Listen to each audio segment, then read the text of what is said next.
هو ميكس او خليط ما بين البرنامج الخيري الانترتيننج اللي فيه مسابقات اللي فيه ضحك وفي شويه حاجات افيهات هو رميها في البرنامج. انا متاكده انها من تاليفه.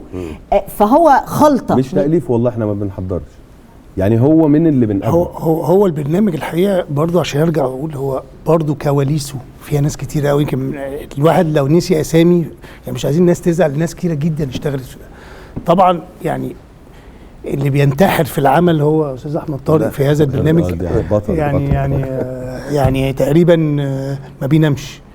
فالبرنامج مسؤوليه كبيره. استاذ روفي على فكره انا شفته قبل البرنامج ومتغير. وروفي برضو وروفي اللي هو اللي كان عامل برضو الحريفه، فيلم الحريفه، المخرج رؤوف عامل مجهود طبعا، لان هو المنتج المنفذ على الارض. ففي وطبعا ناس من جوه الشركات سواء من الشركتين ومن المتحده وجيش جرار يعني.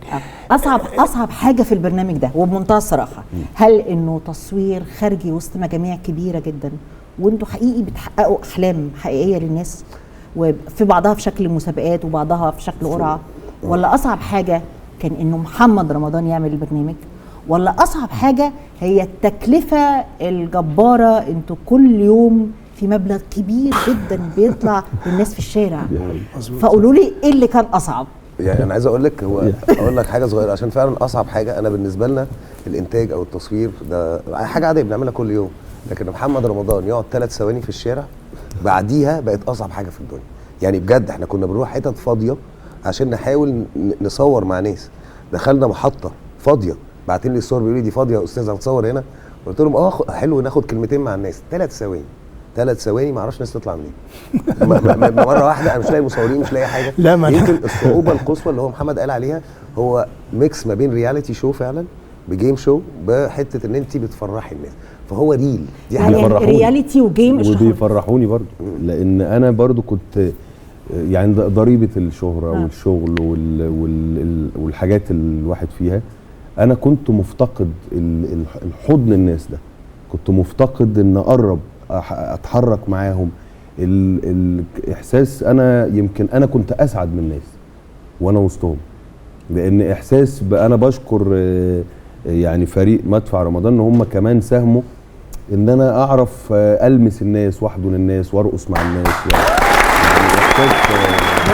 احساس عظيم. مش هتراجع عن السؤال. احمد طارق قال اللي عنده.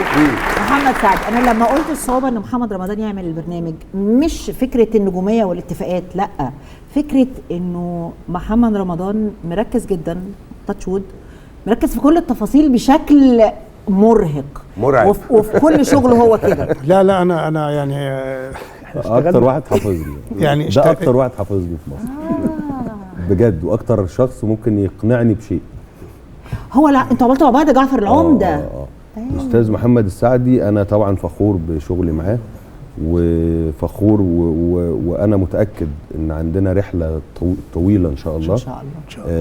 عندنا مشاريع طبعا، جعفر العمده حاجه جميله، وعندنا المشوار مع الاستاذ محمد ياسين ومدفع رمضان، وعندنا حاجات كتير، ولكن هو حافظني بشكل كبير فعلا.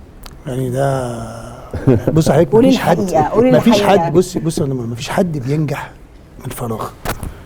لو تشوفي هو بيشتغل على نفسه ازاي، يعني تشوفي النجم محمد رمضان بيشتغل على نفسه ازاي، انت مش هتصدقي. طول الوقت بيفكر، طول الوقت بيجود، بيقرا، تخش عليه كده تلاقيه ماسك كتاب وبيقرا، دارس كل الشخصيات اللي فاتت من اول السينما ما ابتدت لغايه دلوقتي، عارف تاريخ حياه كل واحد ومطبات اللي في حياته، بياخد عبره. ما هو في الاخر ان الواحد بيتعلم من تاريخ الناس وبيتعلم من الحاجات. فهو حتى ده بيقول لي هو استاذ فلان يعمل كده، هو ده لما عارف لما دخل عليه فلان فحصل كذا، عارف لما قال فما عملش، فلما ده عمل وبداله حصل. دارس كل الجغرافيا بتاعت ده مهم جدا على فكره الفنان، وهو شغال على نفسه، يعني بيعمل تنميه بشريه، هو شغال على نفسه. النهارده اقناعه فكره انه يطلع في برنامج، هو بالنسبه له هو بيعمل هو رمضان في الاخر انسان، وانسان لما بينزل الشارع ما بينزلش او بينزل في الشارع الانسان اللي له كاريزما. الناس في اي مكان حتى من قبل البرنامج هو لما بينزل في شعبيه جامده، حتى احنا بنحسها في المسلسل واحنا بنصور بيبقى في صعوبه جامده جدا لما بنروح نصور في الشوارع او في الحاجات دي، شعبيته طاغيه في الشارع.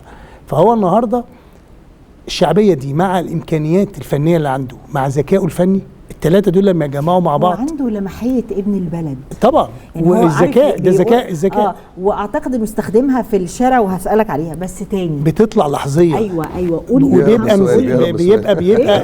هي عارفه حضرتك يعني حضرتك اضرب ده مني، حضرتك بتعرفي في المحاوره وفي التفاصيل بتاعت حد وفي الضيف او في اللي حضرتك بتتكلمي معاه عن يعني ربنا يعني نعم عليك بالملكه دي بشكل كبير. اشكرك. بص مهما ده حقيقي ان هو تديني رشوه معنويه انا هسالها على بلاطه. لا اللي انا عايز اقوله ايه او هقول هو محمد رمضان حقيقي بتجيله افكار مجنونه يصحى الصبح يقول لكم لا مش حقيقي، مش بيصحى، هو بيصحى وينام. واخرها حاجه لسه عاملها دلوقتي. لا بيصحى وينام. الفكره برضو في حاجات النوع ده من اللي احنا شغالين عليه هو ملوش فورمات.